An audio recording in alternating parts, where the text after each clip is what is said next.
ಪೂಜಾ Padma Vibhushan daddy Veerendra Hegde ಅವರು ಮತ್ತು ಮಾತೋಶ್ರೀ ಹೇಮಾವತಿ ಅಮ್ಮನವರ ಶುಭ ಆಶೀರ್ವಾದದೊಂದಿಗೆ ಈ ದಿನ ಶ್ರೀ ಕ್ಷೇತ್ರ ಧರ್ಮಸ್ಥಳ ಗ್ರಾಮೀಣಾಭಿವೃದ್ಧಿ ಯೋಜನೆ ಬಿಸಿ ಟ್ರಸ್ಟ್ ಕಾಗವಾಡ ಹಾಗೂ ಪ್ರಗತಿ ಬಂಧು ಸ್ವಸಹಾಯ ಸಂಘಗಳ ಒಕ್ಕೂಟ ಮದಭಾಮಿ ವಲಯದ ಕಾರ್ಯಕ್ಷೇತ್ರದ ಶ್ರೀ ಸಿದ್ದೇಶ್ವರ ದೇವಸ್ಥಾನದಲ್ಲಿ ಸಾಮೂಹಿಕ ಸತ್ಯನಾರಾಯಣ ಪೂಜೆ ಹಾಗೂ ಧಾರ್ಮಿಕ ಸಭಾ ಕಾರ್ಯಕ್ರಮ ಹಮ್ಮಿಕೊಳ್ಳಲಾಗಿತ್ತು. ಈ ಕಾರ್ಯಕ್ರಮವನ್ನು ದೀಪ ಪ್ರಜ್ವಲಿಸುವ ಮೂಲಕ ಚಾಲನೆ ನೀಡಲಾಯಿತು.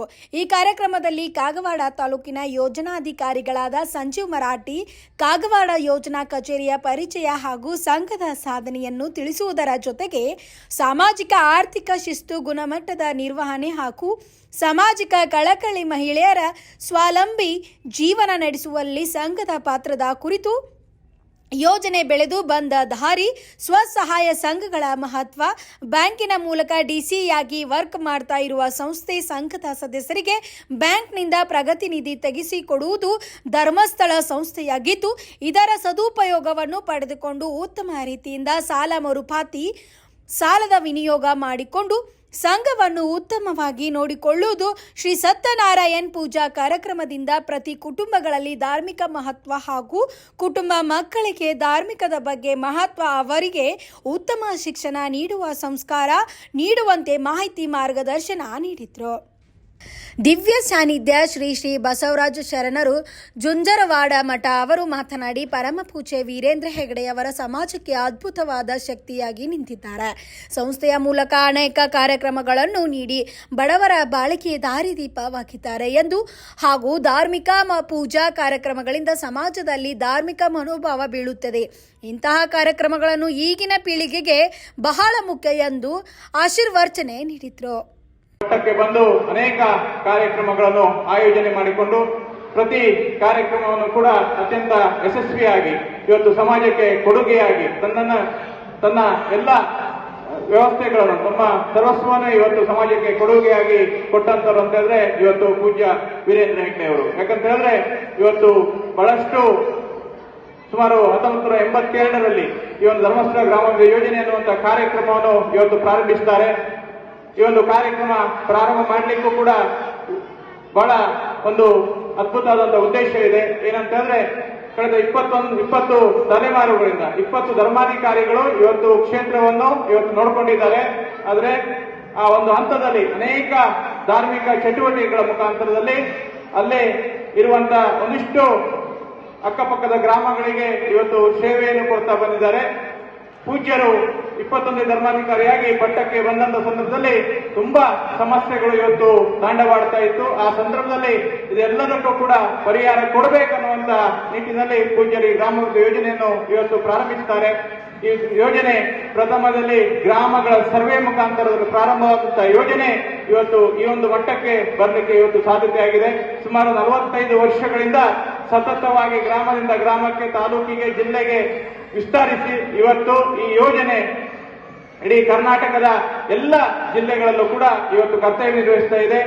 ಸುಮಾರು 4.5 ಲಕ್ಷದಷ್ಟು ಸ್ವಸಹಾಯ ಸಂಘಗಳು, ಸುಮಾರು 50 ಲಕ್ಷ ಸ್ವಸಹಾಯ ಸಂಘದ ತಾಯಂದಿರು ಸಂಘದ ಸದಸ್ಯತ್ವವನ್ನು ಹೊಂದಿದ್ದಾರೆ. ಇವತ್ತು ಪೂಜ್ಯರು ಹೇಳ್ತಾರೆ ಏನಂತ ಹೇಳಿದ್ರೆ, ನನ್ನ ಕುಟುಂಬ ಇವತ್ತು ದೊಡ್ಡದಾಗ್ತಾ ಇದೆ, ನನ್ನ ಕುಟುಂಬ ವಿಸ್ತಾರ ಆಗ್ತಾ ಇದೆ, ನನ್ನ ಕುಟುಂಬ ಇವತ್ತು ಬೆಳೀತಾ ಇದೆ ಅನ್ನುವಂತ ವಿಚಾರವನ್ನು ಹೇಳ್ತಾರೆ. ಏನಂತ ಹೇಳಿದ್ರೆ ಇವತ್ತು ಎಲ್ಲ ಸದಸ್ಯರು ಏನು ಇವತ್ತು ಸೇರ್ಕೊಳ್ತಾರ ಅವರೆಲ್ಲರೂ ಕೂಡ ಇವತ್ತು ನನ್ನ ಕುಟುಂಬದವರು ಅನ್ನುವಂತ ಭಾವನೆ ಇವತ್ತು ಪೂಜ್ಯರಲ್ಲಿದೆ. ಆ ದೃಷ್ಟಿಯಿಂದ ಇವತ್ತು ಪೂಜ್ಯರು ಪ್ರತಿ ಹಂತದಲ್ಲೂ ಕೂಡ ಇವತ್ತು ಸಮುದಾಯ ಅಭಿವೃದ್ಧಿ ಕಾರ್ಯಕ್ರಮದಲ್ಲಿ ಬಹಳ ಮುಖ್ಯವಾಗಿ ಇವತ್ತು ಕ್ಷೇತ್ರದಲ್ಲಿ ಶತ್ರುದಾನಗಳು ಇರುತ್ತದೆ. ಅನ್ನದಾನ, ವಸ್ತ್ರದಾನ, ಅಭಯದಾನ, ಶಿಕ್ಷಣ ದಾನ, ಈ ಪ್ರಮುಖವಾದಂತಹ ದಾನಗಳು ನಡೆಯುವುದರ ಜೊತೆಯಲ್ಲಿ ಇವತ್ತು ಸಮಾಜಕ್ಕೂ ಕೂಡ ಒಳ್ಳೆಯ ಒಂದು ಕಾರ್ಯಕ್ರಮ ಕೊಡಬೇಕನ್ನುವಂತ ನಿಟ್ಟಿನಲ್ಲಿ ಸಮುದಾಯ ಅಭಿವೃದ್ಧಿ ಕಾರ್ಯಕ್ರಮ ಅನ್ನುವಂತಹ ಒಂದು ಕಾರ್ಯಕ್ರಮದಡಿಯಲ್ಲಿ ಇವತ್ತು ದೇವಸ್ಥಾನಗಳ ಅಭಿವೃದ್ಧಿ ಇರ್ಬೋದು, ಶಾಲಾ ಕಟ್ಟಡಗಳ ಅಭಿವೃದ್ಧಿ ಇರ್ಬೋದು,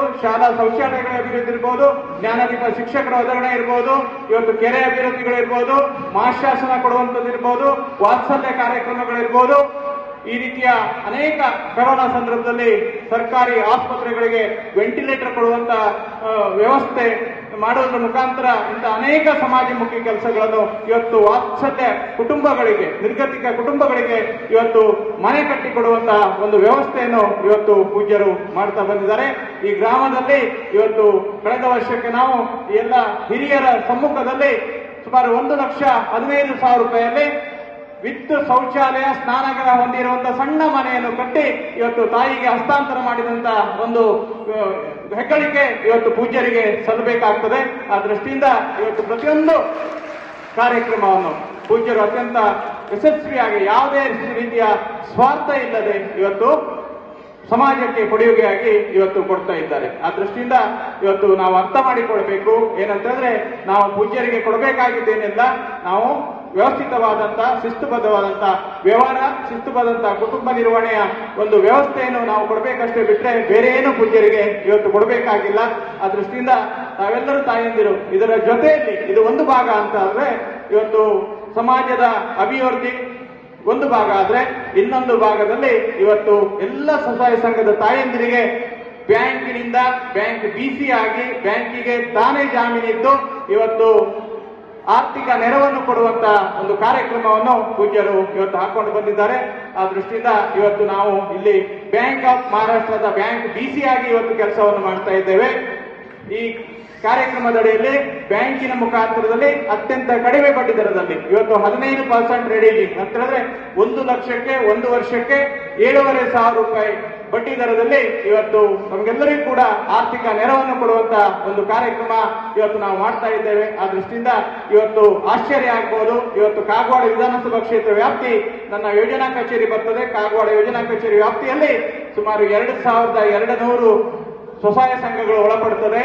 ಸುಮಾರು 22,000 ಸದಸ್ಯರು ಇವತ್ತು ಕಾಗವಾಡ ವಿಧಾನಸಭಾ ಕ್ಷೇತ್ರ ವ್ಯಾಪ್ತಿಯಲ್ಲಿ ಇದ್ದಾರೆ. ಇವತ್ತು ನಿಮಗೆ ಕೊಟ್ಟಂತ ಪೂಜ್ಯರು ಬ್ಯಾಂಕಿಂದ ನೆರವಾಗಿ ಇವತ್ತು ಅತ್ಯಂತ ಕಡಿಮೆ ಬಡ್ಡಿಯಲ್ಲಿ ಕೊಟ್ಟಂತ 10,000, 20,000, 1 ಲಕ್ಷ, 2 ಲಕ್ಷ, 3 ಲಕ್ಷ ಈ ರೀತಿ ಕೊಟ್ಟಂತ ಮೊತ್ತ ಇವತ್ತು 101 ಕೋಟಿ ರೂಪಾಯಿ ಇವತ್ತು ನಿಮ್ಮ ಕೈಯಲ್ಲಿದೆ ಅಂತ ಹೇಳಲಿಕ್ಕೆ ಈ ಸಂದರ್ಭದಲ್ಲಿ ಸಂತೋಷ ಪಡುತ್ತೇನೆ. ಯಾಕಂತ ಹೇಳಿದ್ರೆ ಈ ಒಂದು ವ್ಯವಸ್ಥೆ ಇಲ್ಲದೆ ಇದ್ರೆ ಎಲ್ಲೋ ದೊಡ್ಡ ಬಡ್ಡಿಗೆ ಇವತ್ತು 5 ರೂಪಾಯಿ ಬಡ್ಡಿ, 10 ರೂಪಾಯಿ ಬಡ್ಡಿ ಈ ರೀತಿಯ ದೊಡ್ಡ ಬಡ್ಡಿಗೆ ಇವತ್ತು ಮೊರೆ ಹೋಗಬೇಕಾಗಿತ್ತು. ಯಾರೋ ಕೈಯಲ್ಲಿ ಇವತ್ತು ಜೀತದಾಳಾಗಿ ಇವತ್ತು ಕೆಲಸ ಮಾಡುವಂತಹ ಪರಿಸ್ಥಿತಿಗಳು ಇವತ್ತು ಹಿಂದೆ ಹೇಗಿತ್ತು ಅದೇ ರೀತಿಯಲ್ಲಿ ಇವತ್ತು ಮುಂದುವರಿಯುವಂತಹ ಪರಿಸ್ಥಿತಿ ಇವತ್ತಿತ್ತು. ಆ ದೃಷ್ಟಿಯಿಂದ ಈ ಎಲ್ಲದಕ್ಕೂ ಕೂಡ ಇವತ್ತು ಪೂಜ್ಯರು ಒಂದು ವ್ಯವಸ್ಥೆಯನ್ನು ಮಾಡಿದ್ದಾರೆ. ಈ ವ್ಯವಸ್ಥೆಯನ್ನು ಬಹಳ ಅಚ್ಚುಕಟ್ಟಾಗಿ ಇಟ್ಕೊಂಡು ಹೋಗುವಂತಹ ಕೆಲಸ ಇವತ್ತು ತಾವೆಲ್ಲರೂ ಇವತ್ತು ಮಾಡಬೇಕಾಗ್ತದೆ. ಯಾಕಂತ ಹೇಳಿದ್ರೆ ಇವತ್ತು ನಾನು ಬಂದ 4 ವರ್ಷದ ಅವಧಿಯಲ್ಲಿ ಕಳೆದ 4 ವರ್ಷದಿಂದ ಏನು ಕೂತಿದ್ದ ಎಲ್ಲ ಹಿರಿಯರ ಮಾರ್ಗದರ್ಶನದಲ್ಲಿ ಇವತ್ತು ಹಿರಿಯರ ಒಂದು ಸೂಚನೆಯಂತೆ ಮಾರ್ಗದರ್ಶನದಂತೆ ಅವರೆಲ್ಲರ ಒಂದು ಸಹಕಾರದೊಂದಿಗೆ ಇವತ್ತು ನಾವೆಲ್ಲ ಕಾರ್ಯಕರ್ತರ ತಂಡ ಇವತ್ತು ಕೆಲಸ ಮಾಡ್ತಾ ಇದೆ. ಇವತ್ತು ಏನಂತ ಹೇಳಿದ್ರೆ ಇವತ್ತು ಸುಮಾರು ಸಮುದಾಯ ಅಭಿವೃದ್ಧಿಯಲ್ಲಿ ದೇವಸ್ಥಾನಗಳ ಜೀರ್ಣೋದ್ಧಾರ ಇರಬಹುದು, ಇವತ್ತು ನಮ್ಮ ಕೆರೆ ಅಭಿವೃದ್ಧಿಗಳಿರ್ಬೋದು, ಮಹಾಶಾಸನ ಇರಬಹುದು, ವಾತ್ಸಲ್ಯ ಮನೆಗಳು ಈ ರೀತಿಯ ಇದರ ಜೊತೆಯಲ್ಲಿ ವಿಶೇಷವಾಗಿ ಸುಜ್ಞಾನ ನಿಧಿ ಕಾರ್ಯಕ್ರಮ. ನಿಮ್ಮೆಲ್ಲ ಮಕ್ಕಳಿಗೆ SSLC ಮುಗಿದ ನಂತರ ವೃತ್ತಿಪರ ಶಿಕ್ಷಣಕ್ಕೆ ಹೋದರೆ ಇವತ್ತು ಸ್ಕಾಲರ್ಶಿಪ್ ಕೊಡುವಂತಹ ವ್ಯವಸ್ಥೆ ಕೂಡ ಇವತ್ತು ಪೂಜ್ಯರು ಕೊಟ್ಟಿದ್ದಾರೆ. ಇದೆಲ್ಲವೂ ಕೂಡ ಲೆಕ್ಕಾಚಾರ ಹಾಕಿದ್ರೆ ಸುಮಾರು ಇದುವರೆಗೆ 1,75,00,000 ಮೊತ್ತ ಇವತ್ತು ನಾವು ಇಲ್ಲಿ ವಿನಿಯೋಗ ಮಾಡಿದ್ದೇವೆ ಅಂತ ಹೇಳಿಕ್ಕೆ ಇವತ್ತು ಸಂತೋಷ ಪಡುತ್ತೇನೆ. ಯಾಕಂತಂದ್ರೆ ಇವತ್ತು ಒಂದು ಸರ್ಕಾರದ ಅನುದಾನ ಕೂಡ ಇವತ್ತು ಎಷ್ಟು ಕಷ್ಟ ಇದೆ ಅನ್ನುವಂಥದ್ದು ಇಲ್ಲಿ ಹಿರಿಯರಿಗೆ ಗೊತ್ತಿದೆ. ಆ ದೃಷ್ಟಿಯಿಂದ ಪೂಜ್ಯರು ಇಷ್ಟು ದೊಡ್ಡ ಮೊತ್ತವನ್ನು ಇವತ್ತು ಏನಂದ್ರೆ ಸಮಾಜಕ್ಕೆ ಕೊಡುವಂತ ಕೆಲಸವನ್ನು ಇವತ್ತು ಮಾಡ್ತಾ ಇದ್ದಾರೆ. ಪ್ರತಿ ವರ್ಷಕ್ಕೆ ಪೂಜ್ಯರು ಸುಮಾರು 25 ಕೋಟಿ ರೂಪಾಯಿ ಇವತ್ತು ಸಮಾಜದ ಅಭಿವೃದ್ಧಿಗೆ ಇವತ್ತು ಕೊಡುವಂತ ಕೆಲಸವನ್ನು ಇವತ್ತು ಮಾಡ್ತಾ ಇದ್ದಾರೆ. ಆ ದೃಷ್ಟಿಯಿಂದ ತಾವೆಲ್ಲರೂ ಅರ್ಥ ಮಾಡಿಕೊಳ್ಬೇಕು.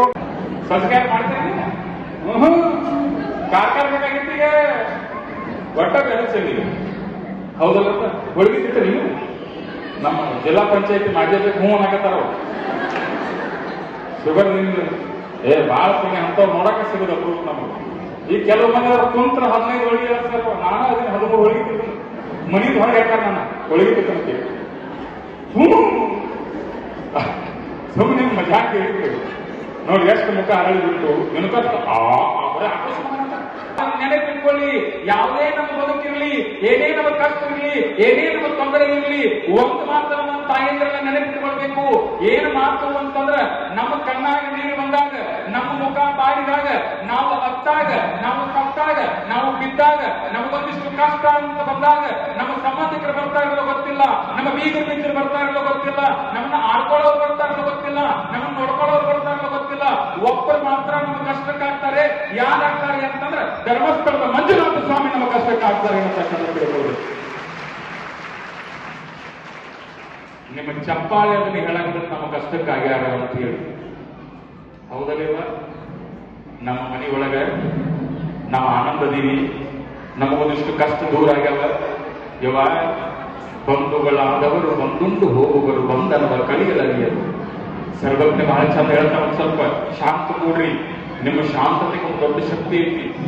ಯವ ಯಾವ ಬಂಧುಗಳು ಅನ್ನಿಸ್ಕೊಂಡವರು, ಯಾವ ಸಂಬಂಧಿಕರು ಅನ್ನಿಸ್ಕೊಂಡವರು ನಾವು ಕಷ್ಟದಲ್ಲಿದ್ದಾಗ, ನಾವು ಕಣ್ಣೀರಿನೊಳಗಿದ್ದಾಗ, ನಾವು ಪಾತಾಳದಲ್ಲಿದ್ದಾಗ, ನಮ್ಮನ್ನು ಯಾರೋ ಬಂದು ಎತ್ತಿಲ್ಲ, ಮಾತಾಡ ಹೊರಗೆ ನಿಂತು ಅವ್ರು ಆಗ್ಬೇಕಾಗಿತ್ತು ಹಂಗ, ಆಕಿಗೆ ಆಗ್ಬೇಕಾಗಿತ್ತು ಹಂಗ ಅಂದಾಡಿಲ್ಲ. ಯಾರೇ ಒಬ್ಬರು ಬಂದು ನೀ ನಮ್ಮ ಸಂಬಂಧಿಕಪ್ಪ, ನೀ ನಮ್ಮ ಬೆಳ್ಳಿಗೆ ಬಿದ್ದಾವ, ನೀ ನಮ್ಮ ಅಣ್ಣನ ಮಗ, ನೀ ನಮ್ಮ ಕಾಕನ ಮಗ, ನೀ ನಮ್ಮ ಶಿವನ ಮಗ ಅಂತ ಹೇಳಿ ಯಾರಿಗೆ ಬಂದಾರಂತ ಕಷ್ಟದೊಳಗ ಅವ್ರು ಬಂದಕ್ಕೆ ಮಗ ಹೊರಬಳಿಸು ಅಂದಾರ. ಆದ್ರ ಹಿಂಗಂತ ಹೇಳಿ ನಮ್ಮ ರಕ್ತ ಹಚ್ಕೊಂಡು ಹೊಂಟಿದವ್ರು ದಾಖಲಾತಿ ಒಂದ ಕೇಳ್ತಾರ. ನಿಮ್ಮ ಮ್ಯಾಲ ಏನ್ ಮಾಡ್ತಾರೋ ಅಂತಂದ್ರೆ ನಿಮ್ಮ ಮನಿ ಪತ್ರ ತಗೊಂಡು ಬಾಣಂಗಿಲ್ಲ, ನಿಮ್ಮದು ಯಾವುದೋ ಒಂದು ಪತ್ರ ತಗೊಂಡು ಬಾಣಂಗಿಲ್ಲ, ನಿಮ್ದು ಇದನ್ನ ಕೇಳಂಗಿಲ್ಲ. ಏನ್ ಕೇಳ್ತಾರೋ ಅಂತಂದ್ರೆ ನಿಮ್ಮ ಮುಖವನ್ನ ನೋಡ್ತಾರೆ, ನಿಮ್ಮ ಹೃದಯದೊಳಗಿರುವ ದುಃಖವನ್ನ ನೋಡ್ತಾರೆ. ದುಃಖವನ್ನ ನೋಡಿ ಏನ್ ಮಾಡ್ತಾರೆ, ಕಷ್ಟದೊಳಗಿದ್ದವರಿಗೆಲ್ಲರಿಗೂ ಕರುಣೆಯ ಕೈ ಚಾಚತಕ್ಕಂತ ಪೂಜ್ಯರಾಗಿರ್ತಕ್ಕಂಥ ವೀರೇಂದ್ರ ಹೆಗಡೆಯವರ ಕೃಪಾಛತ್ರದೊಳಗೆ ನಡೀತಿರ್ತಕ್ಕಂಥ ಈ ಸಂಸ್ಥೆ ಏನ್ ಮಾಡ್ತಪ್ಪ ಅಂತಂದ್ರೆ, ಯಾವ ರೀತಿ ಹಿಂದಿನ ಕಾಲದೊಳಗ ಲಕ್ಷ ಕೊಟ್ಟು ಕೇಳ್ಬೇಕ್ರಿ, ಯಾವ ರೀತಿ ಹಿಂದಿನ ಕಾಲದೊಳಗ ರಾಮಾಯಣದೊಳಗ ಲಕ್ಷ್ಮಣನ ಪ್ರಾಣವನ್ನ ಉಳಿಸಬೇಕು ಅಂತ ಹೇಳಿ ಪರಮ ಪೂಜ್ಯನಾಗಿರ್ತಕ್ಕಂಥ ಹನುಮಂತ ತನ್ನ ಕೈ ಒಳಗ ಸಂಜೀವಿನಿ ಬೆಟ್ಟವನ್ನು ಹಿಡ್ಕೊಂಡು ಎತ್ತವನ್ನು ಬಂದು ಆ ಲಕ್ಷ್ಮಣನ ಪ್ರಾಣವನ್ನ ಉಳಿಸಿದ ಅಂತಕ್ಕಂಥದನ್ನ ನಾವು ನೋಡಿದ್ದೇವೆ. ಆ ರೀತಿ ತಾಯಿ ಲಕ್ಷ ಕೊಟ್ಟು ಕೇಳಬೇಕು. ಅಂದು ಹನುಮಪ್ಪ ಕೈ ಒಳಗ ಸಂಜೀವಿನಿ ಬೆಟ್ಟ ಹಿಡ್ಕೊಂಡು ಹನುಮಪ್ಪನ ಪ್ರಾಣ ಯಾರು ಲಕ್ಷ್ಮಣನ ಪ್ರಾಣ ಉಳಿಸಿದಾಗ, ಇವತ್ತೇನಾದ್ರೂ ನಮ್ಮ ಪ್ರಾಣಗಳು ಉಳಿಯಾಕತ್ತವ, ನಮ್ಮ ಮನೆ ಒಳಗ ನಗುವದ, ನಮ್ಮ ಮನೆ ಒಳಗೆ ಒಂದಿಷ್ಟು ಅವಕಾಶಗಳದವ, ಒಂದಿಷ್ಟು ಬದುಕಿನೊಳಗ ಬೆಳಕೈತಿ ಅನ್ನೋದಕ್ಕೆ ಮೂಲ ಕಾರಣ ಧರ್ಮಸ್ಥಳದ ವೀರೇಂದ್ರ ಹೆಗಡೆಯವರು ಅಂತಕ್ಕಂಥದ್ದು ತಿಳ್ಕೊಳ್ಬೇಕು. ನಾ ಹೇಳಿದ ಅರ್ಥ ಆಗುತ್ತೆ. ಸಾಲದ ಸುಳಿ ಒಳಗೆ ತಿಕ್ಕೊಂಡು ನೇನು ಹಾಕೊಂಡು ಸತ್ತಾರ. ನೆನಪಿಟ್ಟುಕೊಂಡ್ರೆ ಯಾಕೆ ಸತ್ತರವರು? ಸಾಲ ಮಾಡಿ ಸತ್ತರು. ಯಾಕೆ ಸತ್ತರು? ಕಷ್ಟಕ್ಕಾಗಿ ಸತ್ತರು ತಾಯಿ. ಆದ್ರೆ ನೆನಪಿಟ್ಕೊಳ್ಬೇಕು ನೀವು. ಇವತ್ತು ಧರ್ಮಸ್ಥಳದ ಈ ಸಂಸ್ಥೆ ಐತಲ್ಲ, ನಮ್ಮನ್ನ ಇದು ಪ್ರಾಣ ಭಿಕ್ಷೆ ರೂಪದೊಳಗೆ ನಮಗೆ ಬಂದದ. ನನ್ನ ಮಾತು ಕೇಳಿ ನೀವೆಲ್ಲ ಇಷ್ಟೊಂದು ಸ್ವಲ್ಪ ಕಡೆ ಮಾತಾಡಕತ್ತೀರಿ. ಈ ಸಂದರ್ಭದಲ್ಲಿ ಮಾದೇವ್ ಕೋರೆ, ಗ್ರಾಮ ಪಂಚಾಯಿತಿ ಅಧ್ಯಕ್ಷರು ಖಂಡೇರಾವ್ ಗೋರ್ಪಡೆ, ವಿನಾಯಕ್ ಬಾಗ್ವಾಡ್, ಮಾಜಿ ಜಿಲ್ಲಾ ಪಂಚಾಯತ್ ಸದಸ್ಯರು ವಿಶ್ವನಾಥ್ ಹಿರೇಮಠ್, ಕೆಂಪವಾಡ ಕೃಷ್ಣ ಶಿಂದೆ, ಅಶೋಕ್ ಪೂಜಾರಿ, ಒಕ್ಕೂಟ ಪದಾಧಿಕಾರಿಗಳು, ವಲಯ ಮೇಲ್ವಿಚಾರಕರಾದ ಸಂತೋಷ್ ಗಂದಗಿವಾಡ ಗಣ್ಯರು ಸ್ವಾಗತಿಸಿದರು. ಇನ್ನು ವಲಯದ ಸೇವಾ ಪ್ರತಿನಿಧಿಗಳು ಮತ್ತು ಸ್ವಸಹಾಯ ಸಂಘದ ಸದಸ್ಯರು, ಊರಿನವರು ಉಪಸ್ಥಿತರಿದ್ದರು. Bureau report, B5 news, Athani. Thanks for watching. Read, discuss and debate with editor Dr. Yan Prashant Rao. Wanted reporters in print, digital and visual media for Bharat Vaibhav Daily Newspaper, BV News 5 Channel and BV Fast Web News from all the talukas of Karnataka, Goa and Maharashtra. If interested, send your resume to 9019229369.